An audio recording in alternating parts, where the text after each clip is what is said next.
Ladies and gentlemen, hello from the MLG studios here in New York City, and welcome back to the winter season showdowns. Best of 5 pretty much every single day in Heart of the Storm to find out which players belong at the MLG Winter Championship event in Dallas, Texas, coming up on March 15th. I'm axeltoss.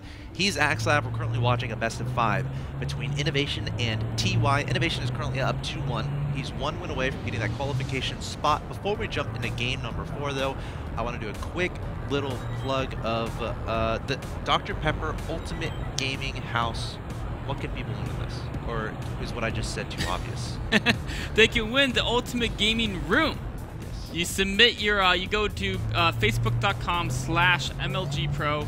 Scroll down just a little bit until you find that Dr. Pepper Ultimate. Actually, you don't have to scroll down if you're not zoomed in. It's right at the front page. Dr. Pepper Ultimate Gaming House. Click on that.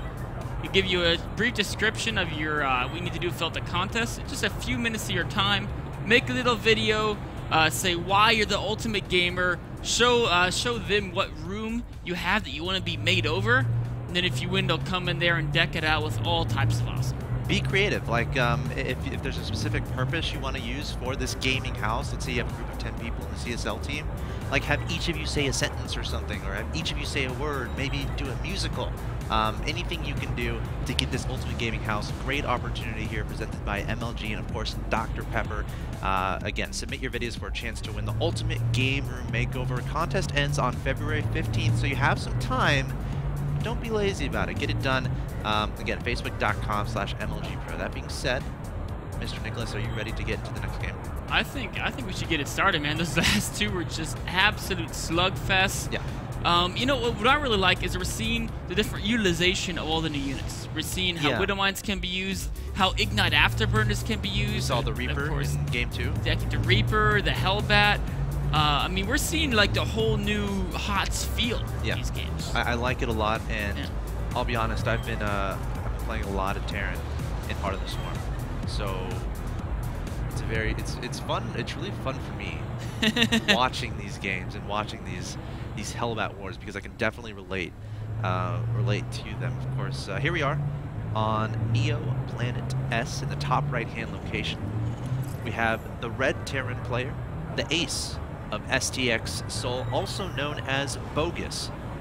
He is Innovation. He is 1 win away from gaining a spot at the MLG Winter Championships in Dallas, Texas on March 15th. His opponent in the bottom left-hand location fell down 2 games to 0, but showed brilliant control and decision-making in the last game, taking his first victory of this match.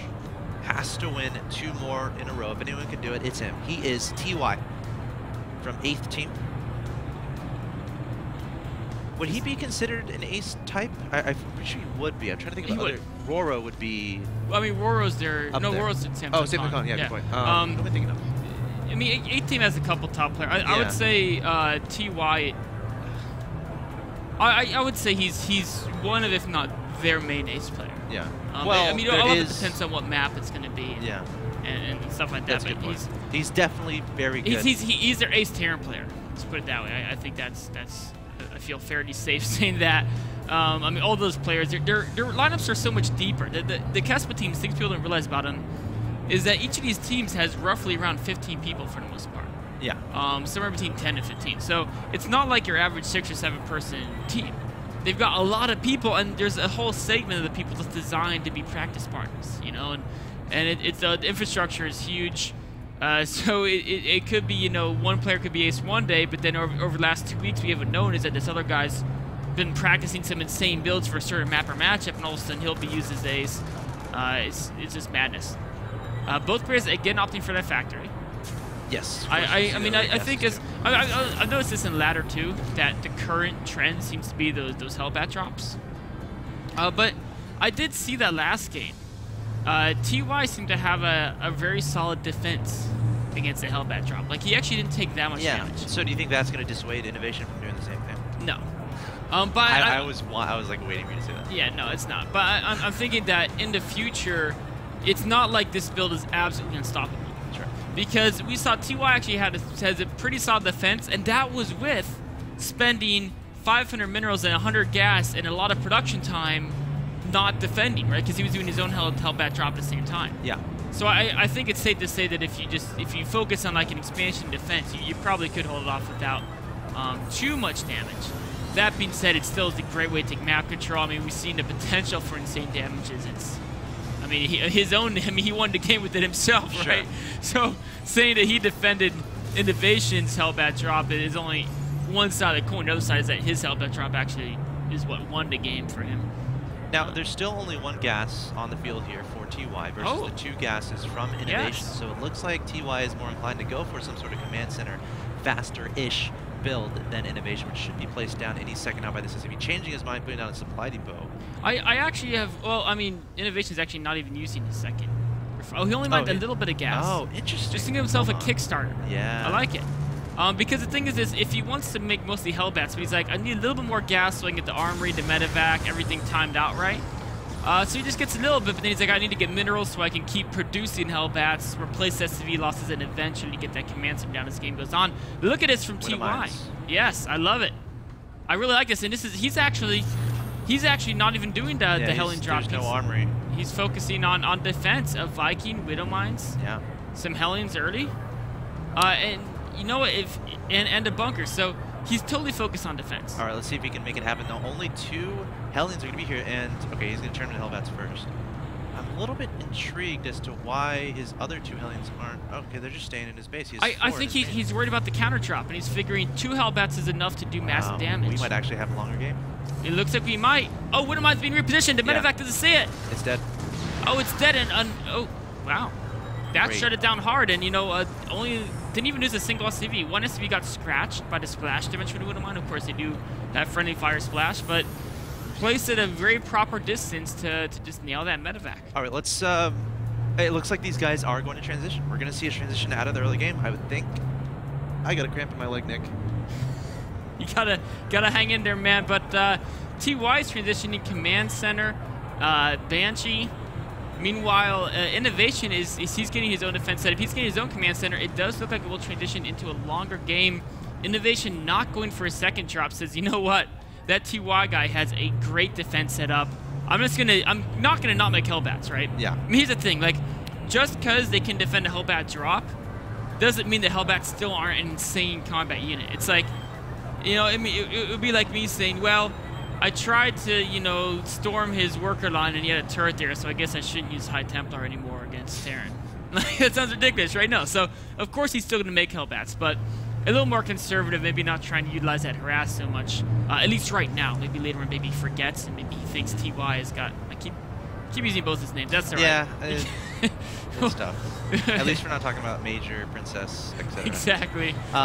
But yeah, I think let's take some time to talk about this map a little bit. It might be unfamiliar to some people. Oh yeah, this is one of my favorite maps. It's Neoplanet S, and I was showing you a little bit of something that happened yesterday on this map, and you enjoyed it quite a bit. Yes. And maybe we'll see some of it here, if anyone can guess. Because something a little bit funny happens. We'll see it in rules of engagement for sure.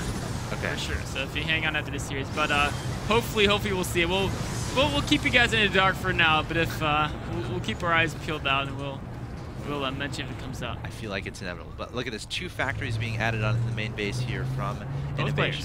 From TUI, yes, 2 more factories as well. So you would expect lots more Hellbats from both these guys. You know, TY is focusing a little bit more on the Widow Mines. Still no armory. So really focusing. That's a good point. Yeah, he's got, you know, 2 Widow Mines as the main, defending different parts of the worker line. 1 Widow Mine in natural. I kind of like it. I mean, I'm a big fan of Hellbats. I'm a big fan of Widow Mines as well, though. Innovation going double tech labs on his 2 additional factories, so deciding not to just go insane Hellbat crazy mode. Wanting some tanks there to mix in that competition. Of course, Hellbats can hold their own against tanks, especially when mixed with medevac. Exactly. If you have air control, Hellbats beat tanks. You just drop them on. But unless there's Widow Mines mixed in. Because if they have a good Widow Mine set up, then you won't be able to get those medevacs. You lose too many trying to get through to the tanks. There's also an upgrade on the tech lab called Drilling Claws. It lets your Widow Mines burrow significantly faster, 3 times as fast. But it does require an armory, so we'll have to see if TY decides to utilize that anytime soon. Scans going now. TY has a lot of his own Hellions, so yeah, okay, yeah, I'm about to say he definitely wants an army because but Hellions can kite around and outmaneuver Hellbats, and they're better in an open field. We're talking about siege tank versus siege tank line, if it gets to be more static, or you want that option to make the Hellbats because they'll dominate Hellions in a fight where running isn't advisable because you got to protect those siege tanks. These guys are very even at this point in time. If we look at the units tab here, 14 Hellions apiece, 2 tanks apiece, 3 Marines to 1, 1 Raven, 47 SCVs to 44. The big difference here is TY has 4 Widowmines, but again, I feel like those are mainly going to be used for drop defense. We have one behind the natural expansion, we have one in the main mineral line, so we'll keep an eye on those, and also TY adding on some missile turrets, so we might be able to afford being able to move those Widowmines into his main army. But again, it can be very tricky trying to actually make those efficient, and of course, unless you get that drilling clause upgrade, it helps a little bit, but it's still tricky to get them involved, I feel. It is. I mean, siege tanks are very powerful in this line. Oh, a little bit of an engagement there. Tanks, though, are going to defend TY. He's going to maintain his kind of defense here. You know what's interesting? Wings Liberty, these players would have most likely, by this point in the game, been building more and more command centers. But it looks like in Heart of the Swarm, they're a little bit more apprehensive. Just now, a drop coming on top of just now building command center, but a Hellbat drop on top of it, that's going to cancel that. Is he going to get any more out in the main? Is there anything in the main for Innovation to deal with this? He's got to hit that B. There's the B going straight for that natural mineral line, but there's a lot of Hellions there, and the Hellbat's just, the Medvac's just going to fly on by. You know, I wonder if he could have just dropped in the middle of the Hellions. I'm not sure. I mean, the Hellbats would have died, but if they each got off like at least a hit or shot, two, yeah.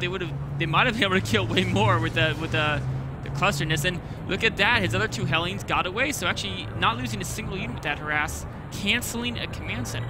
Very, very, very useful. Oh, but back in the main. A little bit of a drop, but the Medevacs was taken out by the turrets and the bunker.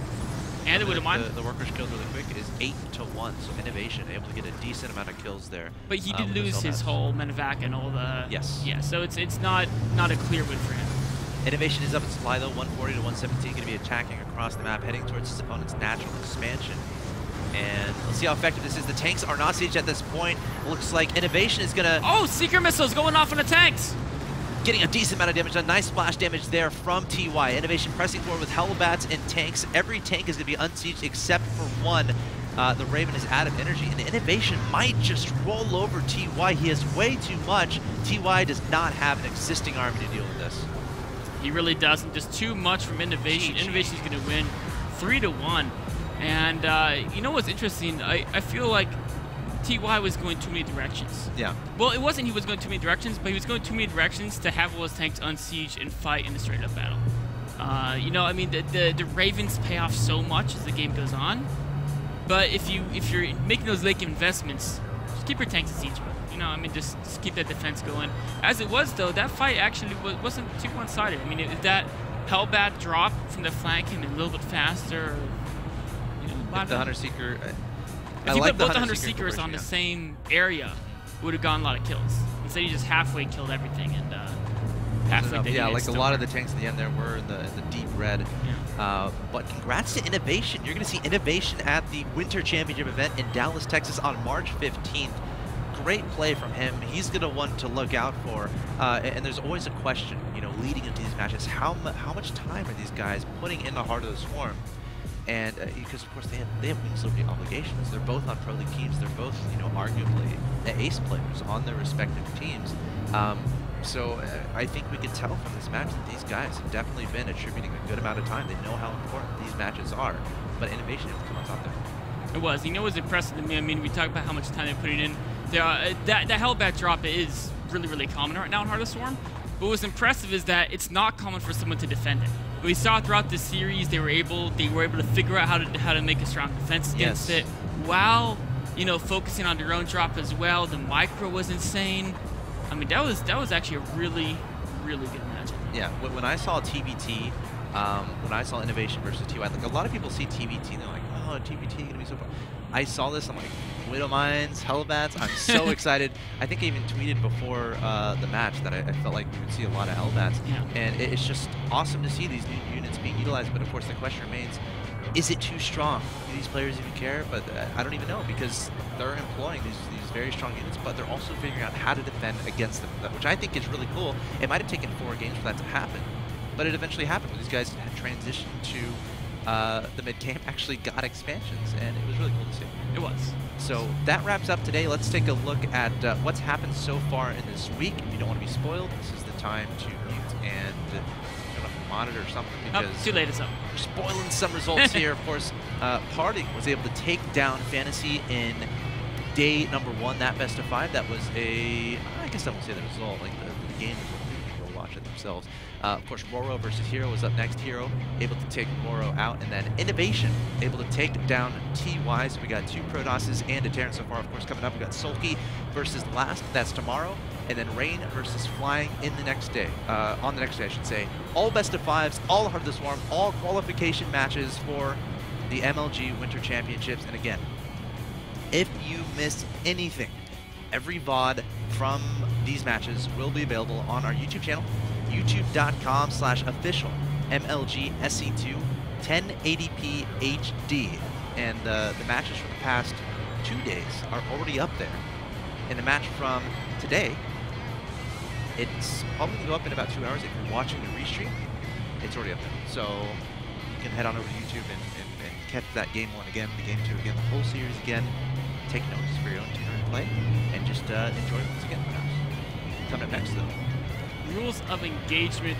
First, we're going to go over the Party vs. Fantasy series from Monday and analyze that a little bit, talk about what happened there, what were strengths and weaknesses of the players in those games, the tactics they used, etc. And then, time allowing, we'll go into the Roro vs. Hero match right after that, do some more analysis. So it's going to be maybe a double header of rules of engagement coming up.